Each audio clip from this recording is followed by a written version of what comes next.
इन परंपराओं को पुनः प्राप्त करना है, उसको विश्व गुरु के दर्जे को पुनः अर्जित करना है। तो मैं मानता हूं कि इस संदर्भ में जो है शिक्षा बहुत ही महत्वपूर्ण हो जाती है और शिक्षा जो है आम जनता तक जो है, गरीबों तक, और जैसा कि गांधी जी ने कहा कि अनटू द लास्ट तक, जो क्यू में खड़े हैं लोग, जो पेरीफेरी पे हैं, जो मार्जिनल हैं, वहां तक शिक्षा पहुंचनी चाहिए। और मैं मानता हूं कि कल जो सक्सेस हम लोगों ने अचीव किया, आप सबको पता है कि चंद्रयान 3 को हम लोगों ने चंद्रमा पे अवतरित किया। ये एक बहुत बड़ा अचीवमेंट है और हम लोग जो है वर्ल्ड के चौथे कंट्री बने हैं जिन्होंने अपना सक्सेसफुली यान जो है, स्पेस क्राफ्ट जो है वो चंद्रमा पे उतारा। उससे भी महत्वपूर्ण बात यह है कि जो साउथ पोल है उस पे आज तक किसी भी कंट्री ने अपने यान को उतारने में सफलता नहीं प्राप्त की थी। तो India is the first country in the world जिसने इस अचीवमेंट को प्राप्त किया है। जैसा कि आपको ज्ञातव्य है कि अभी कुछ दिन पहले ही रसिया ने अपना लूनर स्पेसक्राफ्ट वहां भेजने का प्रयास किया था और भारत के चंद्रयान 3 के लैंडिंग के 2 दिन या 3 दिन पहले ही वो क्रैश हो गया था। तो इस बैकग्राउंड में ये और भी महत्वपूर्ण हो जाता है कि हम जो विश्व गुरु थे प्राचीन समय में, उस विश्व गुरु को दोबारा उस विश्व गुरु की ओहदे को और उस भूमिका को दोबारा अब संचालित कर पाने के पोजीशन में आ रहे हैं और हम लगातार प्रयासरत हैं। उसके पीछे कहीं ना कहीं हमारी शिक्षा का बहुत ज्यादा महत्व हो जाता है। आज के दिन में भारत स्पेस का एक सुपर पावर के रूप में क्रिएट हो गया है। सॉफ्टवेयर में आप देखिए, आईटी में आप देखिए, भारत एक बहुत महत्वपूर्ण कंट्री के रूप में उभर के सामने आ रहा है। लेकिन प्रश्न ये उठता है कि क्या ये पहली बार भारतवर्ष में हो रहा है? नहीं। अगर आप भारतीय परंपराओं को देखें, भारतीय ग्रंथावलियों को देखें, अपने ऐतिहासिक परंपराओं को उठाकर देखने का प्रयास करें तो आप पाएंगे कि सारी चीजें हमारे यहाँ बहुत प्राचीन समय से था। कहा जाता है कि शून्य का आविष्कार जो है भारतवर्ष में ही हुआ था। बहुत सारी ऐसी चीजें हैं जिसकी शुरुआत भारतवर्ष में ही हुई थी, लेकिन सबसे बड़ा दुर्भाग्य हमारे साथ है कि उन प्राचीन परंपराओं को हम अपने साथ लेके आगे नहीं बढ़ पाए।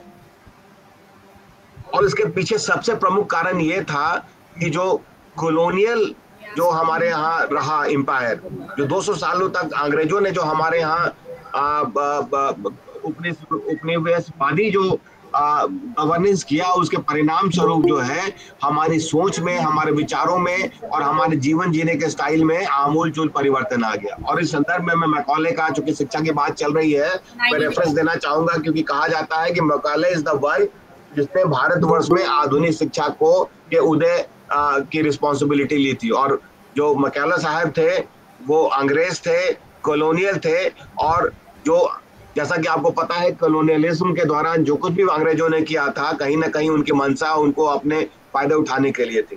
तो जो अंग्रेजी शिक्षा का उन्होंने शुरुआत जो भारतवर्ष में की थी, उसके पीछे उनका जो मकसद था कि वो यहाँ पे बाबुओं का, इंग्लिश स्पीकिंग बाबुओं का एक हुजूम क्रिएट कर दें जो कहीं ना कहीं उनके एडमिनिस्ट्रेशन में उनको सपोर्ट कर पाए।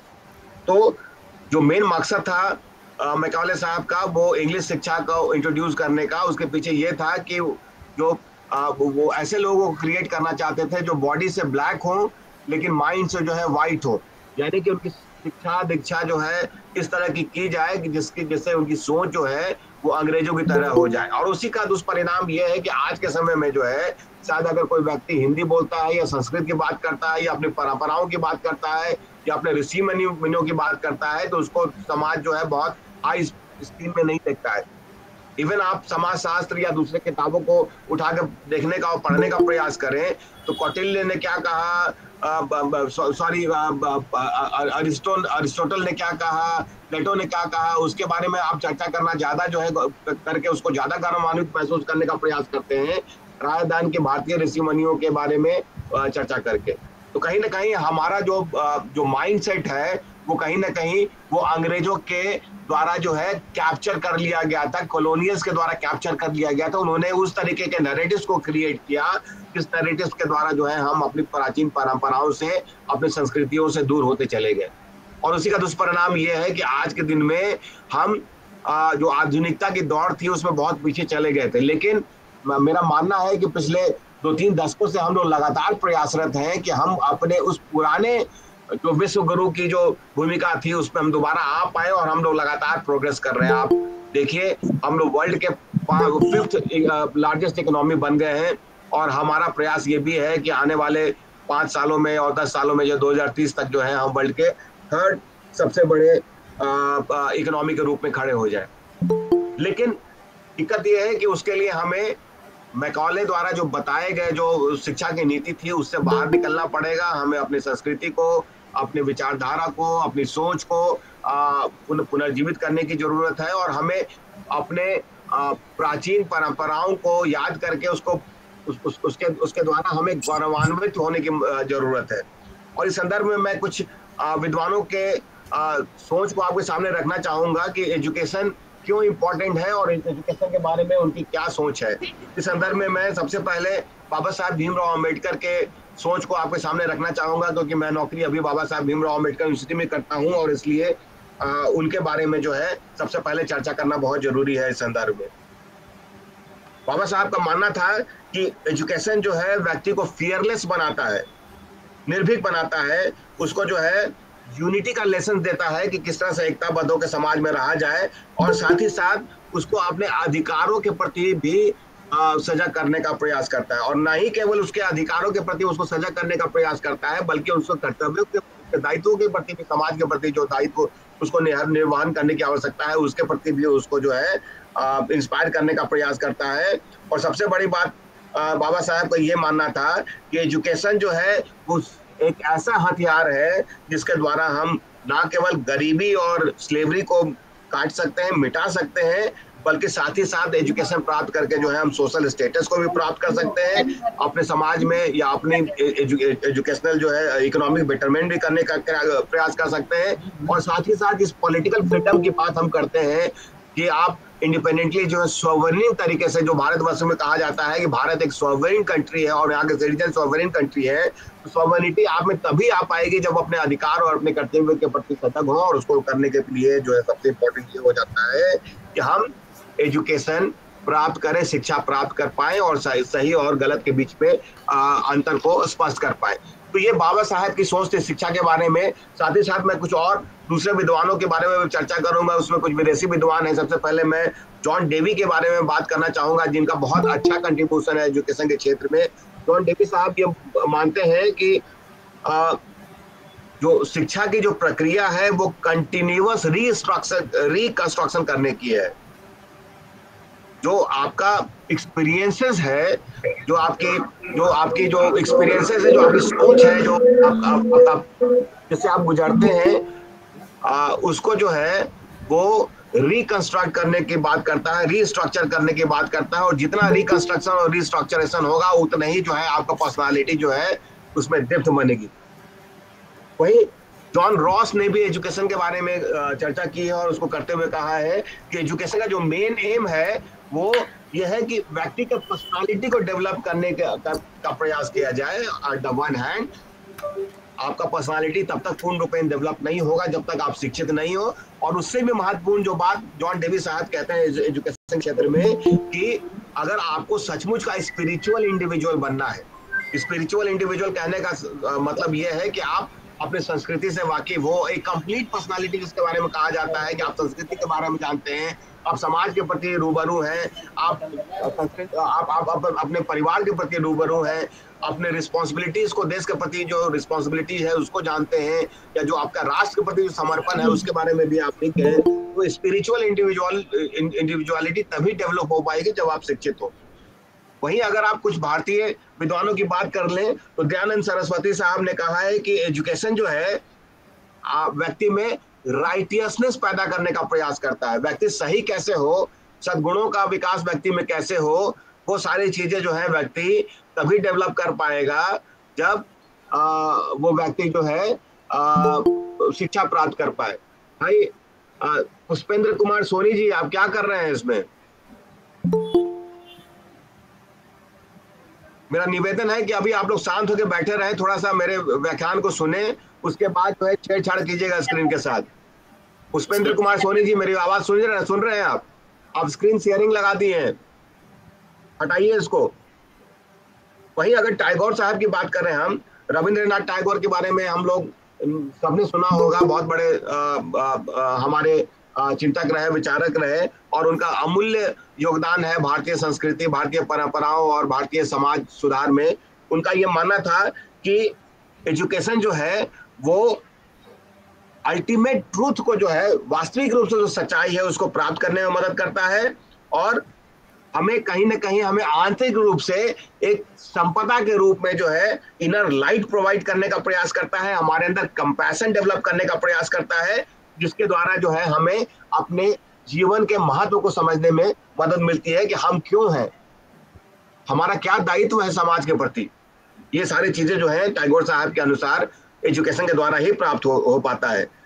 वहीं अरविंदो साहब का ये मानना था कि एजुकेशन जो है वो सोल को, जो आत्मा है हमारे, उसको ग्रो करने में मदद करता है, और साथ ही साथ जो है हमको अपने इनर सेल्फ को, अपने आप को अनुभूत करने में, अपने आप को जानने में भी मदद करता है। वहीं विवेकानंद जी की बात कर लें आप, युवा चिंतक थे, दुर्भाग्यवश बहुत जल्दी उनका इंतकाल हो गया था, और उन्होंने इमेंस कंट्रीब्यूशन किया भारतीय चिंतन परंपराओं में। तो उनका मानना था कि एजुकेशन जो है, जो व्यक्ति डिवाइन परफेक्शन जो अटेंड करता है उसको जो है प्राप्त करने में मदद करता है। सबसे महत्वपूर्ण बात जो विवेकानंद साहब ये कहते हैं कि ये डिवाइन परफेक्शन जो है ऑलरेडी हमारे अंदर मौजूद है, लेकिन एजुकेशन जो है उसको तराश कर हमारे बीच जो है उसको और ज्यादा, उसको चकाचौंध करने का प्रयास करता है, हमारे व्यक्तित्व को और ज्यादा महत्वपूर्ण बनाने का प्रयास करता है।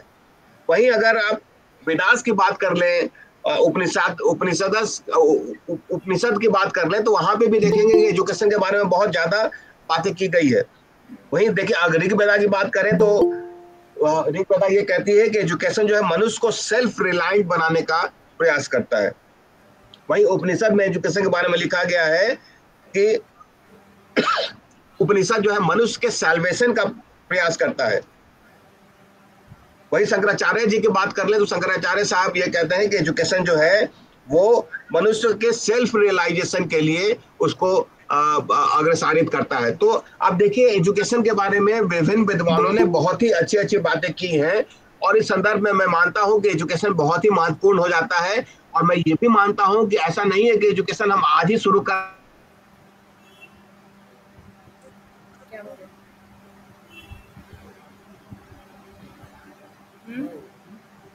क्या हो गया, नेटवर्क चला गया क्या उनके यहाँ का?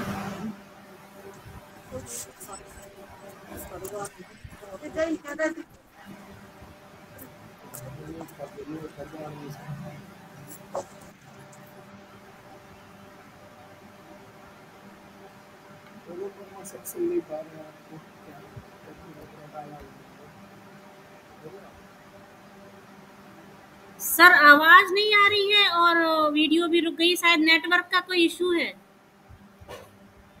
हाँ, आ गई क्या आवाज? आ रही है? हाँ जी अब आ गई है क्लियर। मैं एक और बता दूं कि लाइट भी यहाँ पे बहुत ज्यादा जा रही है, हो सकता है बीच में लाइट भी कट जाए। तो मैं ये कह रहा था कि शिक्षा जो है, वैसे तो मैकाले साहब ने जब आए यहाँ पे तो अंग्रेजी शिक्षा या आधुनिक शिक्षा की शुरुआत की, लेकिन हमारी शिक्षा परंपरा जो है बहुत प्राचीन रही है। गुरुकुल परंपरा जो है हमारे यहाँ बहुत पुरानी है, और उस समय से शिक्षा देते रहे। और आपने अगर रामायण और महाभारत में देखा होगा, जो लड़ाइयाँ हो रही थी तो हम लोग उड़न खटोले पे चल के लड़ाई करते थे, तो कहीं ना कहीं वो हमारे साइंटिफिक इनोवेशन की बात करता था वो। और जो लड़ाइयाँ होती थी उसमें हम लोग कहीं ना कहीं मिसाइल भी जो है फेंकते थे, आप देखेंगे उन सारी चीजों को। तो कहीं ना कहीं जो आधुनिकता के दौर में जिस चीजों की बात कर रहे हैं वो हमारे प्राचीन परंपराओं में भी था। लेकिन दिक्कत ये हुई कि जो कॉपी कैट क्रिएट करने का व्यक्तियों को जो दौर शुरू हुआ मैकॉले के द्वारा, उसमें उनका प्रयास यही था कि वो ऐसे स्लेव्स को पैदा करने का प्रयास करें, ऐसे दासों को पैदा करने का प्रयास करें जो पूरे तरीके से इंग्लिश माइंडेड हो, और जिससे कि वो उनकी नौकरशाही की व्यवस्था को चलाने का प्रयास करते रहे। और इस संदर्भ में मैं इवान इलिच को का भी रेफरेंस देना चाहूंगा, जिन्होंने एक बहुत महत्वपूर्ण किताब लिखी थी, D schooling society. Ivan Ilyich ने देखा कि किस तरीके से स्कूलों में व्यक्तियों की क्रिएटिविटी को खत्म कर दिया जाता है, उसको मैकेनिकल बना दिया जाता है, उसको कॉपी कैट बना दिया जाता है, उसके अपनी इनोवेशन की एबिलिटी जो है खत्म हो जाती है। और इसलिए उन्होंने कहा कि डी स्कूलिंग सोसाइटी होना चाहिए। मैंने सोसाइटी का जो क्रिएटिविटी है, जो लर्निंग प्रक्रिया है, वो स्कूल से बाहर निकाल के करना चाहिए उसको। कोई जरूरी नहीं कि आप स्कूल में ही जाकर उस शिक्षा परंपरा को प्राप्त करने का प्रयास करें। और इसी संदर्भ में मैं मानता हूं कि नई शिक्षा नीति जो है एक महत्वपूर्ण मील का पत्थर के रूप में साबित होगी, क्योंकि इसमें इस शिक्षा में ना केवल हम लोग क्लासरूम लर्निंग के ऊपर फोकस करने का प्रयास कर रहे हैं, बल्कि साथ ही साथ जो हमारा कम्युनिटी अप्रोच हो सकता है, समाज के प्रति जो चेतनाबद्धता हो सकता है, पर्यावरण के प्रति जो चेतनाबद्धता हो सकता है, उसके प्रति भी हम इसमें बच्चों को जो है रूबरू करने का प्रयास कर रहे हैं। और साथ ही साथ जो है ना केवल हम उनको किताबी शिक्षा देने का प्रयास कर रहे हैं, बल्कि साथ ही साथ फील्ड व्यू को भी जो है एक्सपोजर को देने का प्रयास कर रहे हैं। साथ ही साथ जो है इसमें उनको हम इस बात के लिए भी जागरूक कर रहे हैं कि उनमें स्किल डेवलपमेंट हो। और सबसे बड़ी बात क्या है कि उनको जो है हम मल्टी डिसिप्लिनरी चीजों की तरफ आगे बढ़ाने का प्रयास कर रहे हैं। ऐसा नहीं है कि अगर आप सोशियोलॉजी पढ़ रहे हैं तो केवल सोशियोलॉजी ही पढ़े और सोशियोलॉजी के बारे में ही जाने। वहां कुछ कंपलसरी कोर्स किए गए हैं नई शिक्षा नीति के द्वारा, और साथ ही साथ जो है कुछ दूसरे ऐसे विषयों को भी आपको पढ़ना पड़ेगा जो कि आपकी मूल शिक्षा का जो है अंश नहीं है। उस पेपर्स को भी आपको लेना पड़ेगा। सीबीसीएस जो है चॉइस बेस्ड क्रेडिट सिस्टम के आधार पर जो है आपको कुछ दूसरे माइनर सब्जेक्ट्स को भी लेना पड़ेगा। मान लीजिए आप हिस्ट्री के स्टूडेंट हैं तो आपको सोशियोलॉजी का पेपर भी आप ले सकते हैं, या आप इकोनॉमिक्स का पेपर भी ले सकते हैं, या मान लीजिए एनवायरमेंटल सोशियोलॉजी में आपको कुछ इंटरेस्ट है तो उसमें जाके आप ले सकते हैं, या आपको फिजिक्स में कुछ इंटरेस्ट है या मैथमेटिक्स में इंटरेस्ट है तो आप उसको जाके उस सब्जेक्ट को ले सकते हैं। तो आप अगर देखने का प्रयास करें जो वर्तमान जो शिक्षा नीति जो 2020 में हम लोगों ने स्टार्ट किया है, इसमें एक कॉम्प्रिहेंसिव व्यक्तित्व को विकास करने की बात की गई है। बुके ऑफ सब्जेक्ट को आपके सामने रखने का प्रयास किया गया है, जिसके द्वारा आप जो है अपना संपूर्ण विकास कर पाए। अगर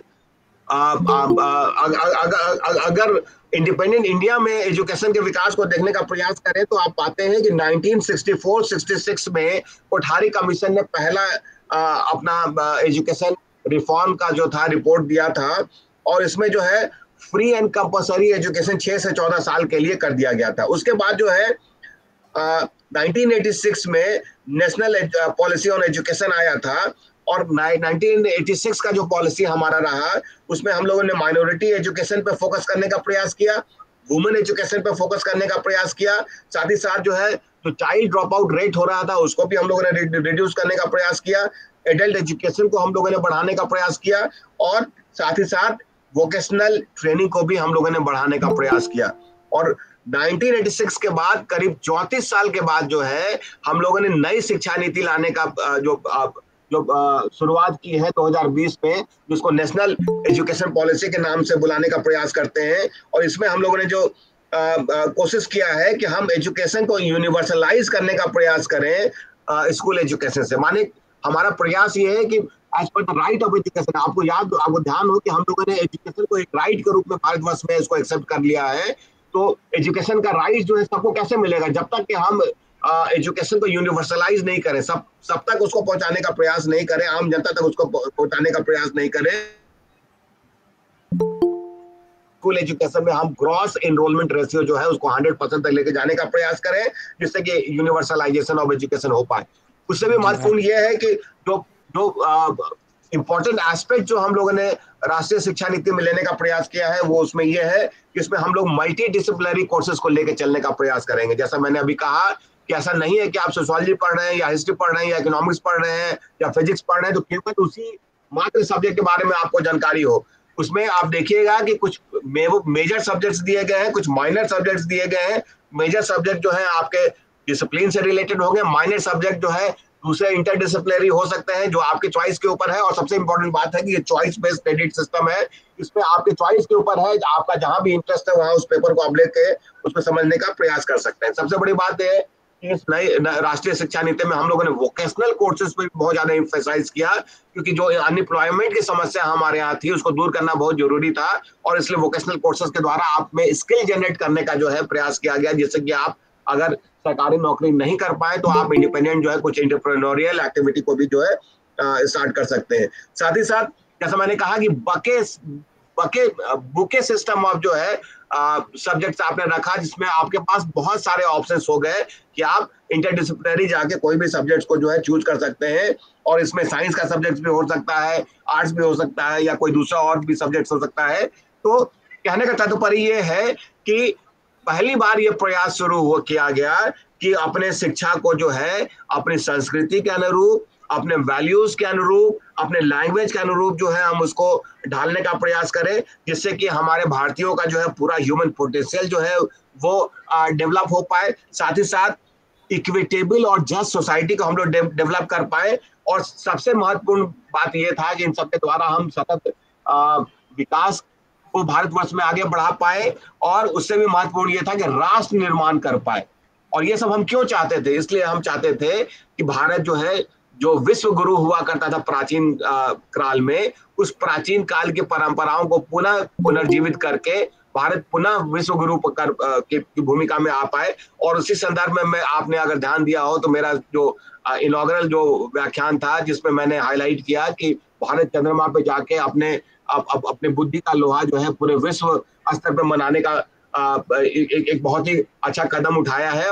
और जिस तरह से आईटी और दूसरे फील्ड में हम लोग लगातार काम करते चले जा रहे हैं, मैं बहुत ही निश्चित हूँ कि 2030 या 2040 तक हम लोग पुनः विश्व गुरु की श्रेणी में आ जाएंगे, क्योंकि जिस तरह का हमारा प्रयास चल रहा है।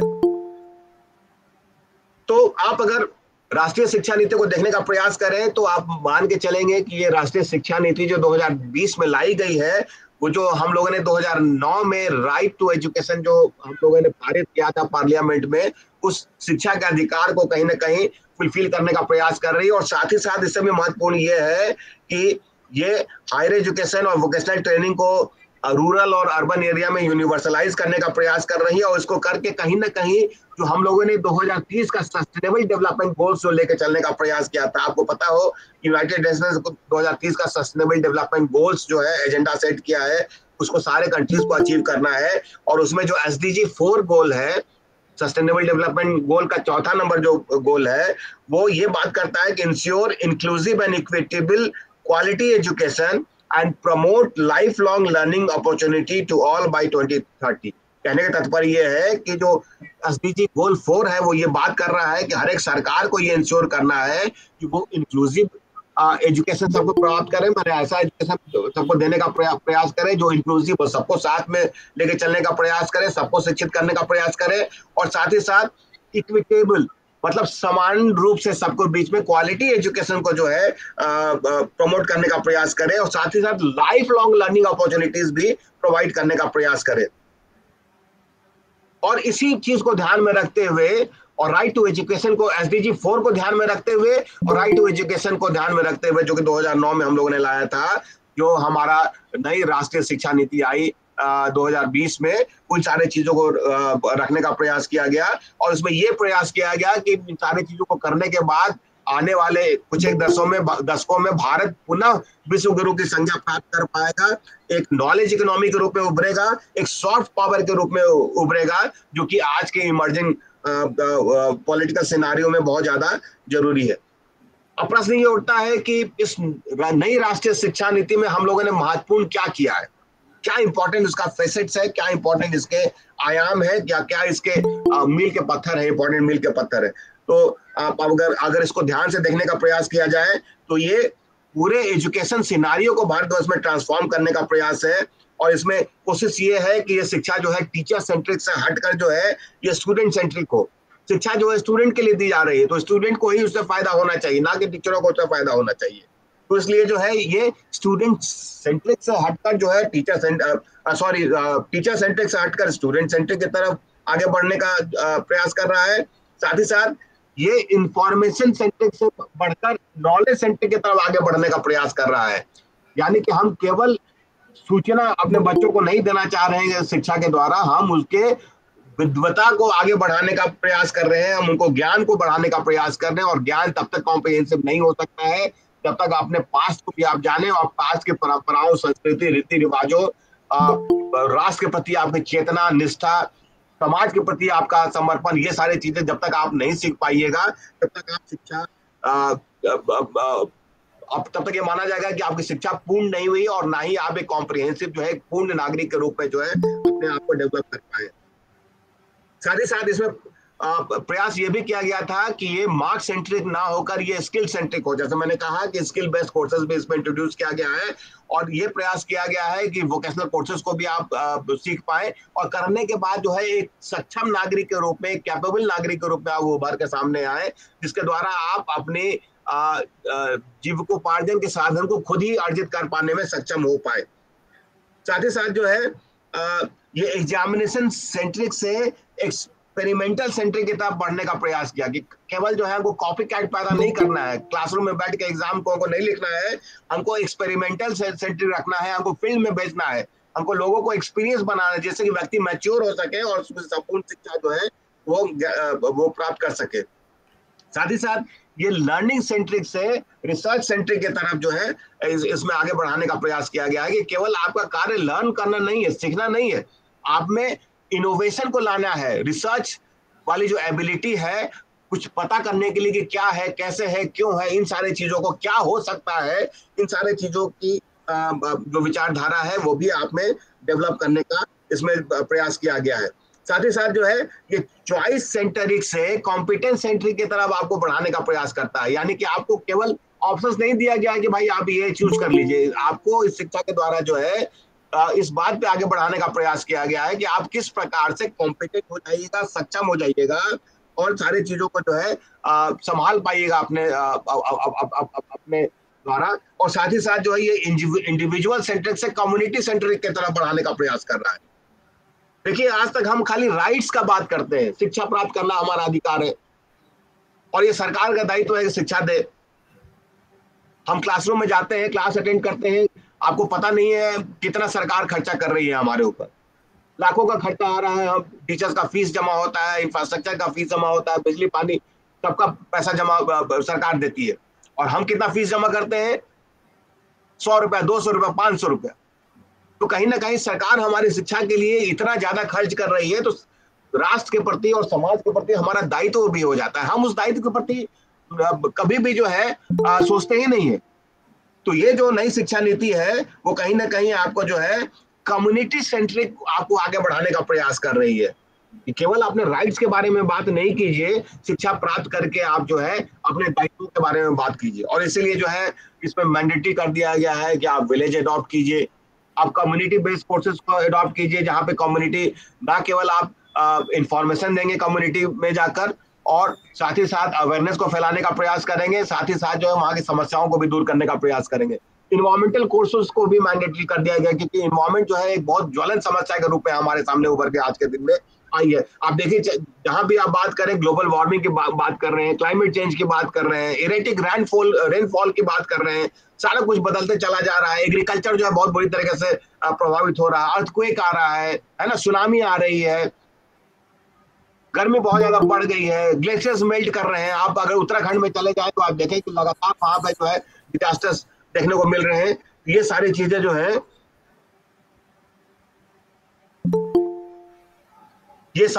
है अभी देखने को मिल रही है।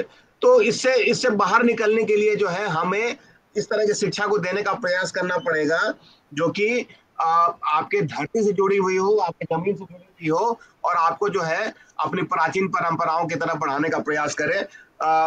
चूंकि कुछ अर्जेंट मुझको काम आ गया है, मैं बहुत ज्यादा समय नहीं लूंगा, मैं कुछ समस्याओं के बारे में बता देना चाहता हूँ। 5 मिनट में मैं इसको खत्म करना चाहता हूँ, क्योंकि मुझको अर्जेंट कहीं मीटिंग में जाना है। वैसे तो हम लोगों ने बहुत सुंदर राष्ट्रीय शिक्षा नीति का जो क्रियान्वयन किया, बहुत सुंदर है, बहुत ही कॉम्प्रिहेंसिव है और फॉरवर्ड लुकिंग है, लेकिन इसमें कुछ समस्याएं भी है। सबसे बड़ी समस्या ये है कि ये जो है वर्ल्ड क्लास एजुकेशन को बढ़ावा देने का प्रयास कर रहा है, और जो हम लोगों ने पैरामीटर सेटअप किया है इसमें वो वर्ल्ड के चीजों को देख कर किया है, लेकिन हमारा इंफ्रास्ट्रक्चर, हमारी इकोनॉमी, हमारा संसाधन अभी उसके लिए तैयार नहीं। सबसे बड़ी दिक्कत जो है क्रियान्वयन के संबंध में इसकी जो है ये समस्या है। दूसरी, जो हम लोगों ने मल्टीपल एंट्री और मल्टीपल एग्जिट इसमें प्रोविजन लाया है, उसमें भी बहुत ज्यादा प्रॉब्लम है, क्योंकि यूनिफॉर्म सिलेबस हमारे पास नहीं है। कहाँ कब लड़का किस यूनिवर्सिटी में एंट्री लेगा, कहाँ कब जाके दोबारा एग्जिट करेगा, उसका कोई प्रोविजन अभी भारतवर्ष में उसको नहीं किया गया है। साथ ही साथ नेशनल एकेडमिक डिपॉजिटरी बनाने की बात भारत सरकार ने इसमें की थी, जिसमें ये कहा गया था क्रेडिट जो है वहां पे सारा कुछ वहां पे रहेगा, और लड़का अगर एक यूनिवर्सिटी से, एक इंस्टीट्यूशन से दूसरे यूनिवर्सिटी या इंस्टीट्यूशन में स्विच ओवर करता है तो वो क्रेडिट ट्रांसफर हो जाएगा। तो नेट भी जो है अभी तक सक्सेसफुली इंप्लीमेंट नहीं हो पाया है। सबसे बड़ी बात यह है कि जो राष्ट्रीय शिक्षा नीति जो हम लोगों ने इंप्लीमेंट करने का प्रयास किया है वो 100% टेक्नोलॉजिकल बेस्ड है। इसमें स्मार्ट बोर्ड की बात की गई है, लैपटॉप की बात की गई है, इंटरनेट की बात की गई है, कंप्यूटर की बात की गई है, डिजिटलाइजेशन की बात की गई है, इसमें ई लाइब्रेरी को करने की बात की गई है। और जितना रिसोर्सेज हमारा है, खासकर आप अगर रिमोट एरिया में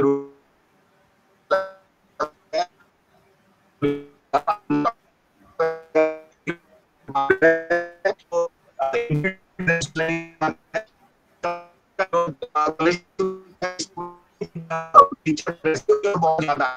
ये में आपको 2000 बच्चों को पढ़ाना है और इस 2000 बच्चे हैं तो एक तो स्टूडेंट टीचर रेशियो बहुत खराब हो गया है। साथ ही साथ अगर कंटिन्यूअस इवैल्यूएशन सिस्टम आप करते हैं जिसमें आप एक पहले तो सेमेस्टर वाइज कर दिए, 6 महीने का सेमेस्टर रहेगा और उसमें भी कंटिन्यूअस इवैल्यूएशन सिस्टम कर दिए हैं। कुछ सेमेस्टर में भी जो है इन टर्म एग्जाम होगा, मिड टर्म एग्जाम होगा, टर्म पेपर दीजिएगा, ट्यूटोरियल दीजिएगा, असाइनमेंट दीजिएगा, फील्ड विजिट कराइएगा और टीचर जो है पढ़ाने के अलावा जो है सारा काम करेगा। तो अब इस संदर्भ में जो है आप या तो खाली एग्जाम कराते रहिए और कंटिन्यूअस इवैल्यूएशन कराते रहिए या फिर जो है आप जो है बच्चों को पढ़ाइए। तो एक बहुत बड़ी समस्या है इसमें है।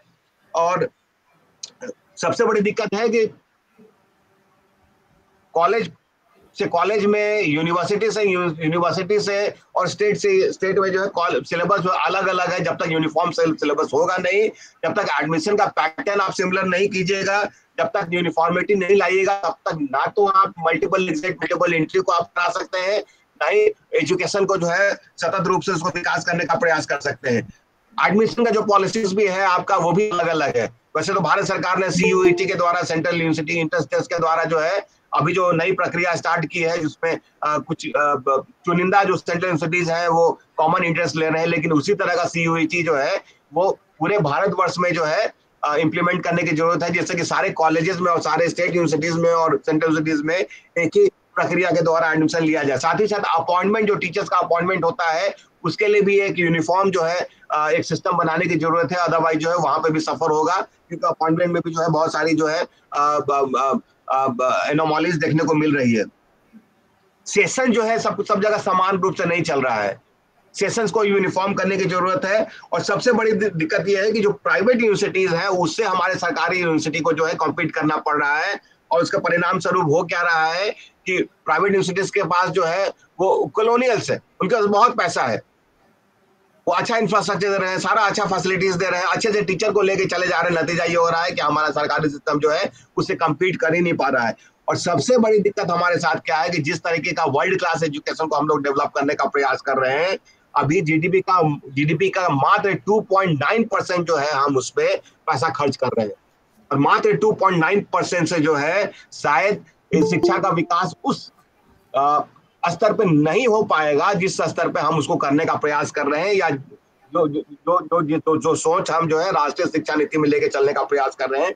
और माना जा रहा है कि कम से कम हमको जीडीपी का जो खर्च इस पे जो है बढ़ाकर 6% करने की आवश्यकता है। अगर हम 6% नहीं करेंगे तो जो हम लोगों ने नीतियां बनाई है, जो हम लोगों ने सोच ली है, जो हम लोगों ने भविष्य का जो है प्लान करके चला है, वो शायद हम आमूल चूल रूप से उसको हम कन्वर्ट नहीं कर पाएंगे, उसको रियलाइज नहीं कर पाएंगे, हमारा गोल्स जो है वो अटेंड नहीं हो पाएगा। और जो हमने सपना देखा है कि भाई 2040 जो है इंडिया जो है वर्ल्ड का एक सॉफ्ट पावर के रूप में डेवलप होगा और एक विश्व गुरु के रूप में डेवलप होगा, शायद वो नहीं हो पाएगा। तो इन्हीं शब्दों के साथ जो है मैं अपने वाणी को विराम देता हूं, क्योंकि मुझको अर्जेंट एक मीटिंग में अटेंड करने जाना है। मैंने बहुत कट शॉर्ट कर दिया, कुछ और बहुत सारी बातें करनी थी और आपसे मैं क्षमा चाहूंगा कि मैंने इसको कट शॉर्ट कर दिया। और कभी आगे भविष्य में समय मिलेगा तो मैं आपके साथ जो है अपने विचारों को पुनः साझा करने का प्रयास करूंगा। साथ ही साथ मैं धन्यवाद देना चाहता हूं प्रोफेसर श्वेता प्रसाद मैम का कि वो अभी जुड़ी हमारे साथ। और मैं मानता हूं कि वो बहुत अच्छी वक्ता है और बहुत ही सारगर्भित तरीके से वो जो है अपने व्याख्यान को देंगी। और मैं बहुत श्योर हूं कि जो चीजें मैंने छोड़ दिया या समय के अभाव के कारण मैं नहीं बोल पाया, उस पर भी वो फोकस करने का प्रयास करेंगे और आपकी लर्निंग जो है बहुत अच्छी हो जाएगी। इन्हीं शब्दों के साथ मैं पुनः आप लोगों को धन्यवाद देना चाहता हूं और मैं क्षमा चाहता हूं कि मैं थोड़ा जा रहा हूं, क्योंकि अर्जेंटली मुझको एक मीटिंग में जाना है। Thank you so much. Thank you sir, thank you so much. और निश्चित ही तौर पर आपका जो व्याख्यान है वो हमारी छात्राओं के लिए और हम सब के लिए बहुत ही ज़्यादा मार्गदर्शन का काम करेगा।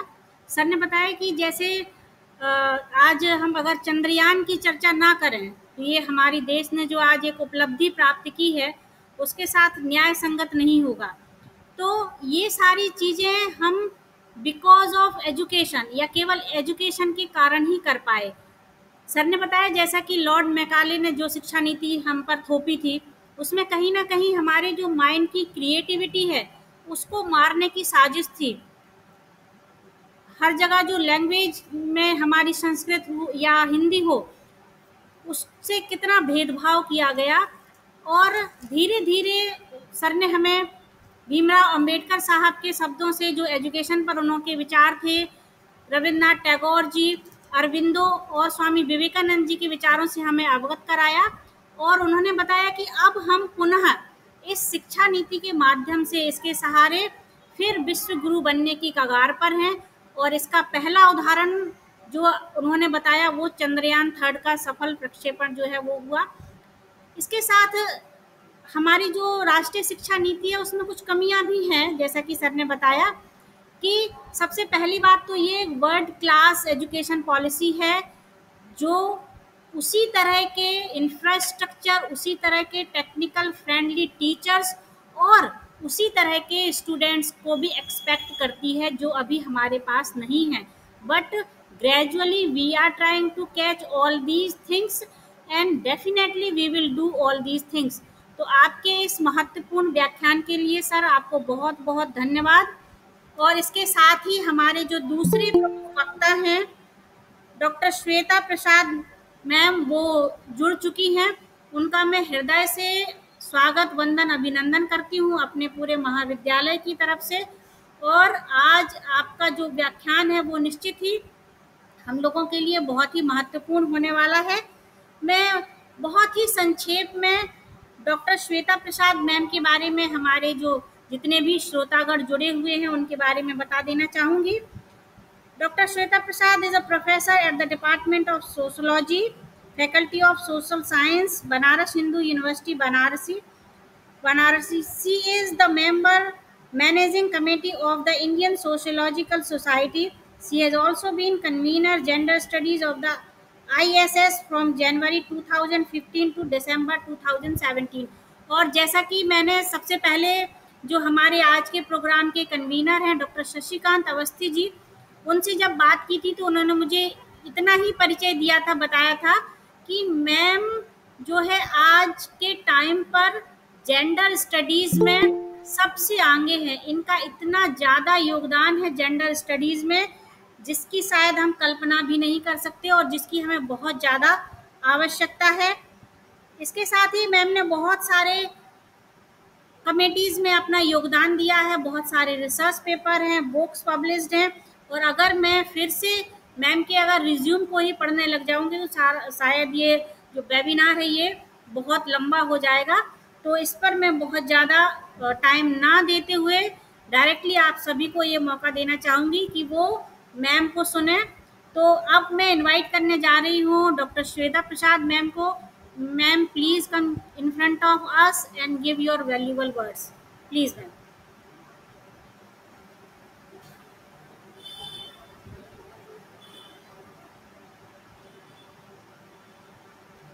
मैम आवाज नहीं आ रही है आपकी। We R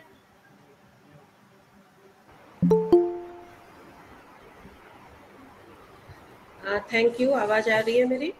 G ji ma'am आ रही है, आ रही है मैम, अब आवाज आ रही है। अच्छा ठीक है, थैंक यू। और शशिकांत जी को, आपको, प्रिंसिपल महोदय को और महाविद्यालय परिवार से जुड़े आप सभी लोगों को जिन्होंने इस प्रोग्राम को ऑर्गेनाइज करने की कोशिश की है, बहुत बहुत धन्यवाद। और यहाँ पर मुझे लाने के लिए भी, वैसे तो ऑनलाइन चलता रहता है लेकिन जैसा कि मनीष वर्मा जी कह रहे थे हमारे को पैनलिस्ट कि श्वेता प्रसाद जी अच्छी वक्ता हैं और मैंने जो पॉइंट्स छोड़ा है वो उनको भी कवर कर सकती हैं। सही कहा उन्होंने, अगर ये नॉर्मल डेज होता तो हम ऐसा करते, लेकिन हम यहाँ पर सिर्फ इसलिए हैं क्योंकि हमने अपना नाम दे दिया था और क्योंकि पोस्टर छप गया था। अदरवाइज मेरी तबीयत बहुत ख़राब है और बहुत ज़्यादा वीकनेस है। स्टिल मेरा इरादा 10 मिनट से ज़्यादा बोलने का नहीं है, लेकिन देखते हैं हम कितना बोलते हैं। उम्मीद है किसी और मौके पे आप लोगों ने सुना होगा या आने वाले समय में कहीं और सुनेंगे, तो आप जस्टिफाई कर पाएंगे उन्होंने क्या कहा। आज के दिन के बेसिस पे आप कुछ नहीं सोच पाएंगे। तो बेसिकली राष्ट्रीय शिक्षा नीति, new education policy, in fact national education policy 2020 की जब हम बात करते हैं, एक तरह से अगर हम ये देखें, ये वो एजुकेशन पॉलिसी है जो देश को सही मायने में अपने जड़ों की ओर वापस ले जाने का प्रयास कर रही है। एक ऐसी एजुकेशन पॉलिसी जो अभी तक की चीज़ों को, जो मैकॉलेज एजुकेशन की बात अभी हमने एक सुनी सेंटेंस लास्ट में, मैकॉलेज एजुकेशन जो इंडिया में नौकरों को पैदा करने के लिए लाया गया था, हमने देखा कि उस एजुकेशन, मैकॉलेज एजुकेशन सिस्टम जो है वो कहीं ना कहीं कंटिन्यू कर रहा था आज तक। और इस नए एजुकेशन पॉलिसी के जरिए मैकॉले की एजुकेशन सिस्टम को, उसके जो भी कहीं कुछ रह गया हो, उसको पूरी तरह से ख़त्म करने की कोशिश ये एजुकेशन पॉलिसी करती है। मतलब अगर आप लोगों ने देखा होगा, कॉकरोच पे अगर हिट मार दें आप तो वो बच नहीं सकता। तो मैकॉले की एजुकेशन पॉलिसी पे national education policy of India 2020 वही हिट है जो अगर वाकई सही तरीके से लग गया तो उसका नामो निशान नहीं बचेगा भारत से। अब जो है मैकॉले क्या है, कहाँ से है, डीकोलोनाइजेशन बेसिकली एजुकेशन का, इसके जरिए for the first time India में अटेम्प्ट किया जा रहा है न्यू एजुकेशन पॉलिसी के जरिए। बात जब हम करते हैं इसके चैलेंजेस की, क्योंकि हम जैसा हमने कहा बहुत लंबा नहीं बोलेंगे हम, तो इसलिए coming directly to the challenges of national education policy 2020, पहला चैलेंज जो हमको नज़र आता है वो ये है कि आज का सिनेरियो, अगर आज हम इंडियन सोसाइटी को देखते हैं जहां हम इंडस्ट्री 4.0 की बात कर रहे हैं, यानी इंडस्ट्री 4.0 एक ऐसा फेज है हमारी सोसाइटी में जहां हम एकदम कंप्लीटली रोबोटिक्स, एआई और डार्क फैक्ट्री, इन सब चीज़ों की बात कर रहे हैं। डार्क फैक्ट्री यानी वो जगह जहां पर प्रोडक्शन के लिए ह्यूमन बीइंग्स नहीं होंगे, डार्क होगी वो जगह और कंप्यूटर ऑपरेटेड प्रोडक्शन होगा। इसी तरह एआई आज के दिन में हम देख रहे हैं गली गली में लोगों के जुबान पर है और बड़े बड़े काम इसके जरिए किए जा रहे हैं। ये इंडस्ट्री 4.0 है जिसमें आज के दिन में हम रह रहे हैं। अब इंडस्ट्री 4.0 के नीड्स को केटर करने के लिए हमें जिस एजुकेशन सिस्टम की ज़रूरत है वो है एजुकेशन 4.0। और क्योंकि इंडस्ट्री 4.0 में आने वाले एक स्टडी हुई थी 2022 के अराउंड की बात है या शायद उससे थोड़ा और पहले की, जिसके अकॉर्डिंग बाय द ईयर 2030 तक नियरली 30% ऑफ द जॉब्स जो आज हम जानते हैं वो नहीं होंगे, यानी वो जॉब्स रिडंडेंट हो जाएंगे और ऐसे तरीके के जॉब होंगे जिनके लिए आज हम प्रिपेयर्ड नहीं हैं और आज हम जानते नहीं हैं। तो एजुकेशन 4.0 के समय में हम देखते हैं हम नेशनल एजुकेशन पॉलिसी 2020 के साथ आ रहे हैं।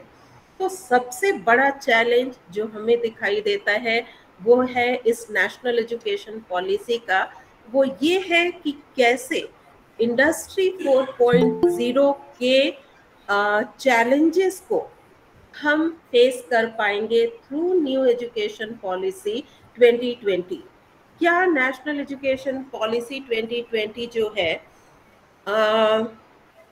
उन चैलेंजेस को मीट करने में सक्षम होगा।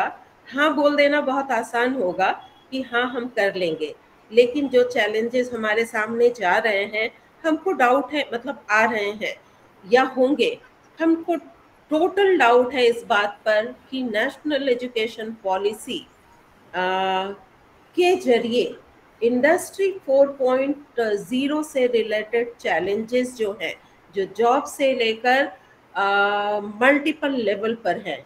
जॉब तो एक क्राइटेरिया है जहां 30% of the jobs will become redundant. तो इस चैलेंज को नेशनल एजुकेशन पॉलिसी कैसे हैंडल करता है, ये देखने वाली बात होगी। और ये मेरे हिसाब से उसका बिगेस्ट चैलेंज है जो उसे आते ही फेस करना है। तो इनफैक्ट आ चुका है और इसको हमें देखना होगा कि एनईपी कैसे फेस करता है इसको। अब कई सारे प्रोविजंस हैं नेशनल एजुकेशन पॉलिसी 2020 में, जैसे एक है मल्टीपल एंट्री, मल्टीपल एग्जिट और एकेडमिक बैंक ऑफ क्रेडिट। ये दो ऐसे प्रोविजंस हैं जिसके जरिए ये माना जा रहा है कि एक बच्चा जो है, अगर उसको कोई प्रॉब्लम है तो वो आज के दिन पे उसने एडमिशन लिया, 1 साल के बाद वो एडमिशन मतलब विड्रॉ कर लेगा, लेकिन उसका एकेडमिक बैंक ऑफ क्रेडिट जो है उसमें क्रेडिट उसका स्टोर हो जाएगा। तो उस क्रेडिट के जरिए मतलब उसकी 1 साल की पढ़ाई बर्बाद नहीं हुई। अब मान लीजिए वो बच्चा 2 साल बाद फिर से आता है पढ़ाई करने, तो वो क्रेडिट जो उसने ऑलरेडी स्टोर की हुई है, उस क्रेडिट को लेकर वो आगे बढ़ सकता है और पढ़ाई वहीं से रिज्यूम कर सकता है।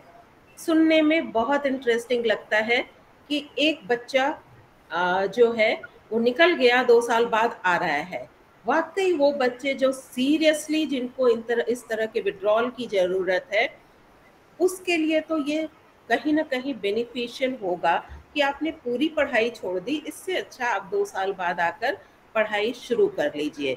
लेकिन जब आप इसके इम्प्लीमेंटेशन लेवल पर जाते हैं, प्रैक्टिकलिटी को जब आप इसके देखने की कोशिश करते हैं, तो होता क्या है कि एक बच्चा जो 1 साल के क्लासेस के बाद विड्रॉ कर लेता है, फिर 2 साल बाद आता है, यानी उसने 3 साल का समय जो है एक एजुकेशन सिस्टम को दिया, जिसको कि मतलब 1 साल सीरियस दिया, 2 साल बाद लौट कर आ रहा है।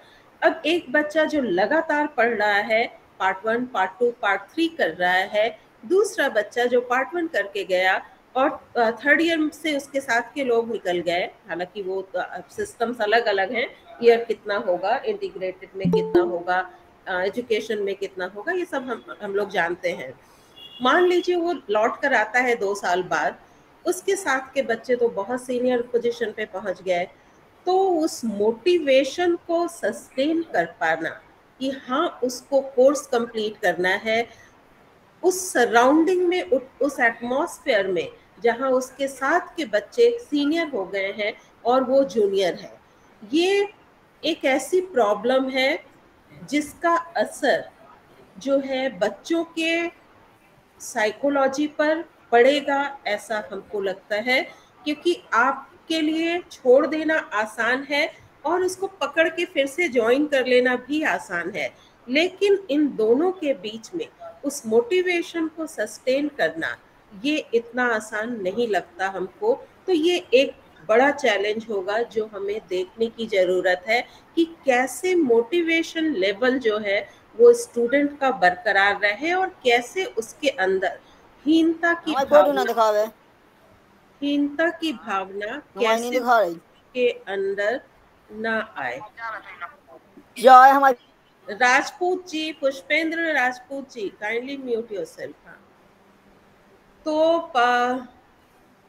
इस मोटिवेशन लेवल को बनाए रखना और हीनता ना आने देना, ये एक चैलेंज होगा। हालांकि ये बहुत बड़ी अपॉर्चुनिटी है जो हमारी एजुकेशन सिस्टम बच्चों को प्रोवाइड करने जा रही है, क्योंकि वो बच्चे जिनको वाकई ज़रूरत है वो बिना पढ़ाई छोड़े इसको अवेल कर सकते हैं, इस फैसिलिटी को। लेकिन फैसिलिटी अवेल करना एक बात है, लेकिन सस्टेन्ड वे में मोटिवेशन को मेंटेन कर पाना दूसरी बात है। ये जब रोल आउट होगी चीज़ें तो दिखाई देगा। जब हम बोल रहे हैं रोल आउट होंगी चीज़ें, तो हमको ध्यान आता है कई यूनिवर्सिटीज़ जो हैं already they are 3 years into this new education policy.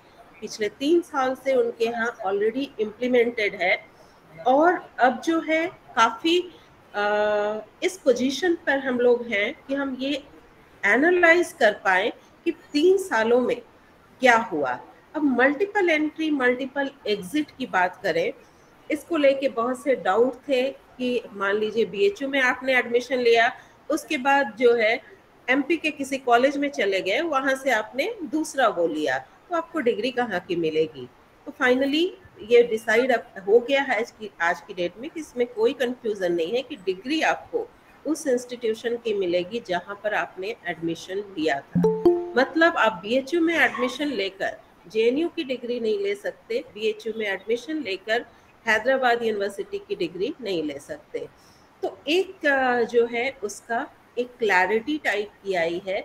और जो हम बात कर रहे थे कि 3 साल बाद जब हम देखते हैं सिचुएशन को, तो हम पाते हैं कि जितनी भी यूनिवर्सिटीज़ की हम बात कर रहे हैं, या हम ये कहें कि जिनको हम जानते हैं जहाँ पर ये इम्प्लीमेंट हुआ है, कहीं पर भी मल्टीपल एंट्री मल्टीपल एग्जिट का प्रोविज़न आज तक किसी ने भी ऑप्ट नहीं किया है। मतलब जो जिस यूनिवर्सिटी में एडमिशन ले रहा है वो उसी यूनिवर्सिटी में बना हुआ है, वो कहीं और नहीं निकल रहा है। तो क्या जो इसकी सोच थी कि मल्टीपल एंट्री और मल्टीपल एग्जिट जो है हम परमिट करेंगे, होगा, इसको बच्चे अवेल करेंगे, बट रेयर केसेस में कर रहे हैं, क्योंकि ये नॉर्म नहीं बन पाया है 3 साल के इम्प्लीमेंटेशन के बावजूद। तो ये भी देखने वाली बात है और अच्छी बात लगती है कहीं ना कहीं हमको। ये चैलेंज से ज़्यादा एक अच्छाई लगी हमको कि ये प्रोविज़न होने के बावजूद बच्चे बीच में छोड़ नहीं रहे हैं, निकल नहीं रहे हैं। तो ये एक ऐसा प्रोविज़न हम मान सकते हैं जो है लोगों के बेनिफिट के लिए, लेकिन लोग उसको अभी तक अवेल करने के लिए रेडी नहीं है। तो ये सारी चीज़ें अगर देखें, एक और अगर हम चैलेंज की बात करें, इसमें एक प्रोविज़न है कि आप यानी टीचर्स जो बच्चों के एजुकेशन के, स्पेशली गर्ल्स के एजुकेशन के लिए, टीचर्स को जो है कम्युनिटी के साथ इंटरेक्शन करना होगा, पेरेंट्स के साथ इंटरेक्शन करना होगा, ताकि गर्ल चिल्ड्रन का ड्रॉप आउट रेट बहुत ज़्यादा ना हो। क्योंकि हमें पता है कि आज की डेट पर भी प्राइमरी लेवल पर तो ऑलमोस्ट 100% एनरोलमेंट रेट है, लेकिन अगर हायर सेकेंडरी लेवल पर हम देखें तो ड्रॉप आउट रेट आज भी काफ़ी ज़्यादा है लड़कियों के केस में हायर सेकेंडरी लेवल पर। तो एनईपी 2020 किस तरह से इस चैलेंज को एड्रेस करता है, ये देखने वाली बात होगी आने वाले दिनों में, कि कैसे जो है इस ड्रॉप आउट रेट को रोका जा सकता है एनईपी 2020 के जरिए। और इसी चैलेंज से रिलेटेड एक चैलेंज जो है वो ये है कि कैसे बच्चों को, स्पेशली लड़कियों को, एक सेफ एनवायरनमेंट प्रोवाइड करने की कोशिश एनईपी 2020 के जरिए स्कूल्स में या कॉलेजेस में की जा सकती है। ये भी एक बड़ा चैलेंज होगा, क्योंकि इंटरैक्शन बोलना बहुत आसान है और सुनने में भी अच्छा लगता है कि बच्चों की फैमिली के साथ इंटरैक्शन किया जाएगा और उनकी समस्याओं को दूर किया जाएगा। लेकिन इसका प्रैक्टिकल साइड हम देखें, हमारे पड़ोस में एक फैमिली रहती है, उसके यहाँ टीचर आई और उसने बात की आकर टीचर ने घर से कि आपका बच्चा कैसा कर रहा है, क्या प्रॉब्लम है, सब ठीक है या नहीं। और वो परिवार जो है पूरे जगह घूम घूम के इस बात को बता रहा है कि ये बहुत अच्छा हो रहा है, टीचर्स जो है हमारे घर तक आ रही हैं और आके वो बात कर रही हैं। लगभग वो आधा घंटा 40 मिनट हम लोगों की बात सुनती रही। अब उस टीचर के बारे में इमेजिन करके देखिए, जो कि फुल डे स्कूल में की ड्यूटी कर रही है और उसके बाद इवनिंग आवर्स में बच्चों के घरों में जा रही है। हो सकता है एक दिन में एक ही घर हो, लेकिन फिर भी आपका 40 मिनट और 1 घंटा एक्स्ट्रा तो गया। उस टीचर के लोड को इमेजिन कीजिए, और क्या ये सस्टेनेबल है, ये सोचना इम्पोर्टेंट होगा। टीचर को हर तरह से प्रेशराइज करना, और उसको मतलब एक रिस्पेक्टफुल वर्ड नहीं होगा अगर हम इस एग्जाम्पल को लें तो टीचर्स के लिए, बट कहीं ना कहीं आप उन चीज़ों की उम्मीद कर रहे हैं। वो भी एक इंसान है, उसकी भी अपनी लाइफ है, उसको आप जोत नहीं सकते पूरी तरह कोल्हू के बैल की तरह। तो NEP 2020 कहीं ना कहीं टीचर्स को यही करने की कोशिश कर रहा है। अभी तक तो आप सेंसस से लेकर सब करवाते थे, अब बच्चों के घरों में भी जाना उसकी रिस्पॉन्सिबिलिटी हो गई है, ताकि वो साथ में टच में रह सके। तो NEP 2020 जो रोल आउट हो रहा है, मल्टीपल चैलेंजेस हैं, चाहे वो डाइवर्सिटी इंडिया की बात करें, वो भी एक मेजर चैलेंज में से है। वर्नाक्यूलर लैंग्वेज में एजुकेशन प्रोवाइड करना काफ़ी अच्छा है, और बहुत से बच्चों को ये पढ़ने का मौका देगा। लेकिन जब वही बच्चा प्राइमरी लेवल तक तो बहुत अच्छा है, स्कूल लेवल तक बहुत अच्छा है, जब वही बच्चा PhD करने जाता है, या जब वही बच्चा कोई हायर एजुकेशन के लिए जाता है जहाँ पर उसे अच्छी बुक्स को पढ़ना है, तो वहाँ पर ये मेजर प्रॉब्लम है, क्योंकि वर्नाकुलर लैंग्वेज में अच्छी बुक्स आपको अवेलेबल नहीं होती हैं। तो ये बड़ा चैलेंज है कि हम क्वालिटी बुक्स जो है वर्नाकुलर लैंग्वेज में प्रोवाइड कर सकें।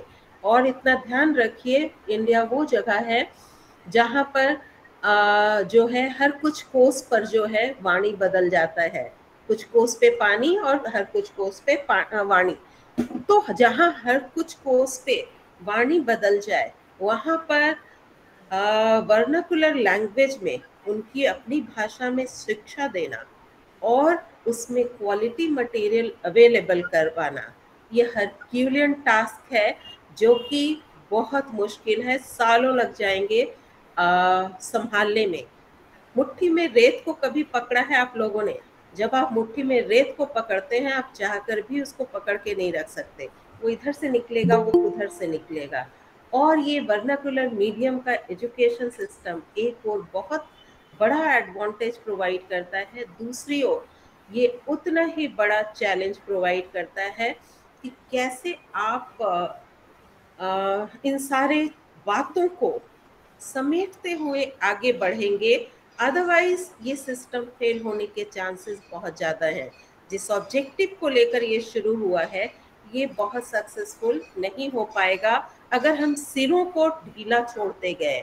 हर सिरा कसना जरूरी है, और कितने साल लगेंगे कसने में, ये देखने वाली बात है। ये तो वर्नाकुलर लैंग्वेज को लेकर एक था जो चैलेंज। दूसरा चैलेंज माइंडसेट को लेकर है, क्योंकि वर्नाकुलर लैंग्वेज में अभी हम मणिपुर यूनिवर्सिटी में फैकल्टी डेवलपमेंट प्रोग्राम और वर्नाकुलर लैंग्वेज की जो है बात पार्टिसिपेंट्स ने उठाया था। मतलब जो पार्टिसिपेंट्स थे उस कोर्स के, उनमें से कुछ का ये सवाल था कि मैडम, पेरेंट्स जो हैं बच्चों को इंग्लिश मीडियम से निकालकर हिंदी मीडियम या बंगाली मीडियम स्कूल में नहीं डालना चाहते, वो इससे अग्री नहीं करते हैं। तो ये माइंडसेट की प्रॉब्लम है कि हिंदी मीडियम में पढ़ाई अच्छी नहीं होगी, इसलिए जो है हिंदी मीडियम में बच्चों को भेजना नहीं सही है। कहीं ना कहीं अंग्रेजियत हमारे अंदर, कहना आसान है कि मैकॉले के उसको आमूलचूल खत्म कर देगा, लेकिन अभी तक तो खत्म नहीं हुआ है। और मैकॉले के इस सिस्टम को खत्म करने के लिए ये माइंडसेट जो है बड़ा चैलेंज है, जिसको NEP को हैंडल करना होगा।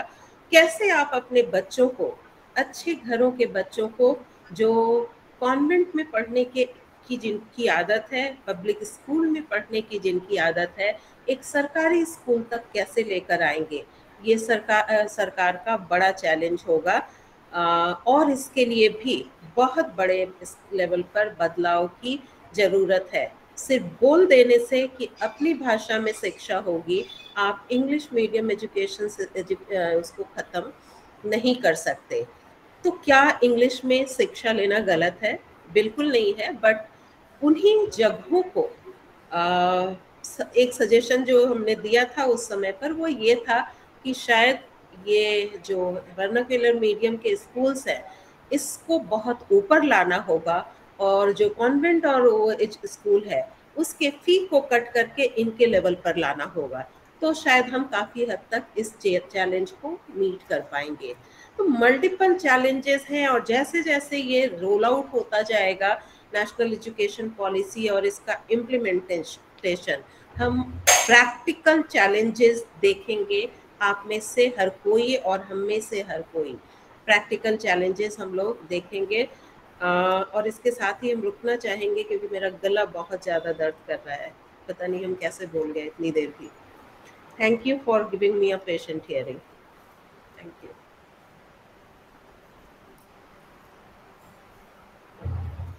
थैंक यू मैम, बहुत बहुत धन्यवाद आपका।